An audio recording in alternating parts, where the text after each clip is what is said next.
I hear from a lot of people, Trump's got this, no big deal, as if they're not going to vote or they're not even anxious about it. No, get anxious right away. They're like, no one's going to vote for Biden. He's crazy. He can't even talk in a complete sentence. Huge mistake.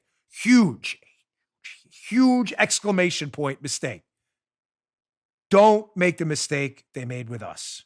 It would be a strategic miscalculation of the highest order. I was talking about lies, the endless litany of lies from the left, and how all politicians do it, folks. Politicians say things that aren't true. Democrats, Republicans, Trump, Bush, Obama, Clinton, everybody. They say things that aren't true. Now, the reason some people are hesitant to use the word lies is because sometimes they massage the corners on it, if you know what I mean. Is it a lie? Sometimes it is a lie. It's an outright lie. And they say, and believe me, everyone does it. I'm not giving any party a pass. I documented yesterday through that National Review piece how in the Harris-Biden opening speech a couple days ago, the endless litany of lies they put out that are easily documented falsehoods, that Ebola was a pandemic. It wasn't. That President Trump is keeping your kid out of school. He's actually doing the opposite. It's the teachers union. It's just a lie. But I said to you, I don't think it's going to hurt Harris-Biden. Just like some of the things that Trump has said, it hasn't come true, some of them. Haven't hurt him much either. And here's the reason. It's not meant as an attack on Trump either. Joe, if you think I'm wrong, I'd love for you to challenge me on this too, because it's important. But no one actually thinks politicians tell the truth anymore. You know, Joe's a little older than me. Paula's younger, like the younger ladies. She's had a birthday. I'm messing with you. Nobody thinks that.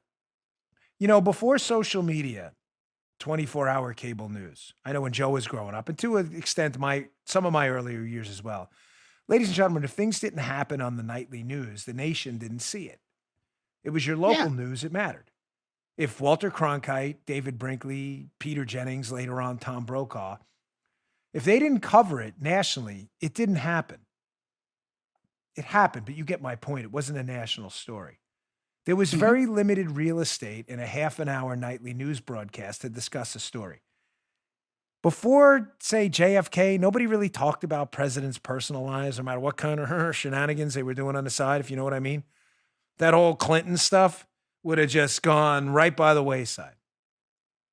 With the advent of 24-hour cable news, social media, the internet, constant, literally constant 24-hour news coverage, and access to iPhones, everything about every politician now is fair game. Politicians haven't changed. For the 200 plus years our country's been around, most politicians, many of them have been total slime bags. They have been. Some are good, very few. Most have been slimy. Most have been terrible. Most are mercenary. And most do whatever they want to get power and to keep it.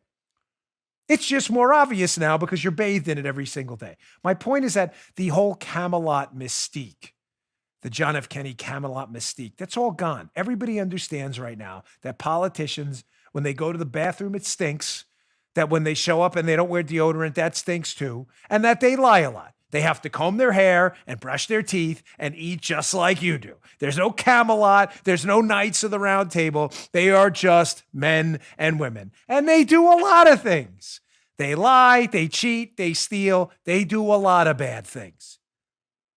My point here about why the lies Harris told, because I laid out that whole thing, are probably not going to damage her is because nobody takes anything they say seriously anymore. So you may be saying, Dan, if you're saying everybody lies all the time, politicians, then what's the point? No, there is a point. Now comes the serious part. We as conservatives have become very transactional, smartly. We don't really care anymore about your speeches about your morality. We don't. Tell us you go to church. Every politician says that I actually go to church. Like people see me there in my neighborhood. I'm not bragging about it. You should go to church.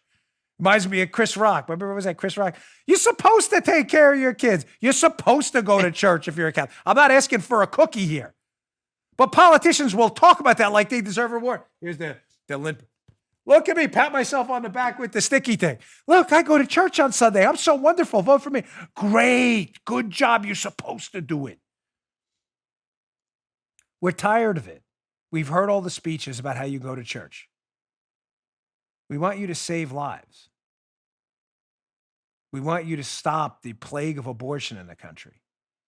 We want you to grow the economy so kids everywhere, listen to me, everywhere have a chance. Baltimore, Cleveland, St. Louis, LA, New York, Broward County, Florida, just south of me, Palm Beach, everywhere. Every kid has a shot. Every kid. We want you to do something. We want you to give every kid a shot at education. Stop telling me about going to church. That's great. You should go to church. Be a good person. Why? Because being a good person matters. But that's your issue with the Lord. I mean it. It's not mine. Don't engage in criminality. Don't do grossly immoral things. But if you got your issues with your personal picadillos, whatevs, man. Save lives, grow the economy, get kids an education, and fix the healthcare system in this country so people can have access to good healthcare and live fruitful lives. We are entirely transactional now. You want to understand the Trump phenomenon in one sentence? That's it. Political lies don't hurt candidates anymore because nobody believes politicians are telling the truth. Conservatives want one thing now, and liberals want the same thing.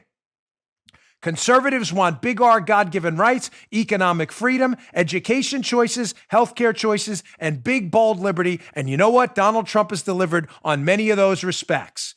On the appointment of federal judges, on deregulation, on tax cuts, on economic growth. He's delivered. You can cite all you want, fake pee-pee stories and all this nonsense. He was on Howard Stern once and said that. Listen to me. I'm just to the media people who watch this show, and I know you do because you comment on it. You will never understand the Trump phenomenon until you understand that. How can so many evangelicals vote for Trump? Because we've heard the stories for decades. This guy's so nice. He volunteered for a charity once. Yeah, when he found out he was running for office, he goes to church. Great. But he does nothing on abortion, doesn't cut taxes, and craps all over school choice. We're supposed to vote for him because he goes to church? We're entirely, completely transactional now. And whereas the media will never understand about how we rely on Trump because he did it. We don't care about his tweets. He did it. He did it. He cut taxes, cut regulations. He spoke at the pro-life rally in D.C., the March for Life. He spoke, the first president to do it. He's appointed pro-life judges. This matters to us. You will never understand us because you make no effort. But I will not make that same mistake with you. And this is where I messed up on yesterday's show and didn't tell you this part. They don't care. We will continue to point out the lies because there is a small portion of the population that still cares about the facts. Voting-wise, my audience cares about the facts because we should know. We're informed voters.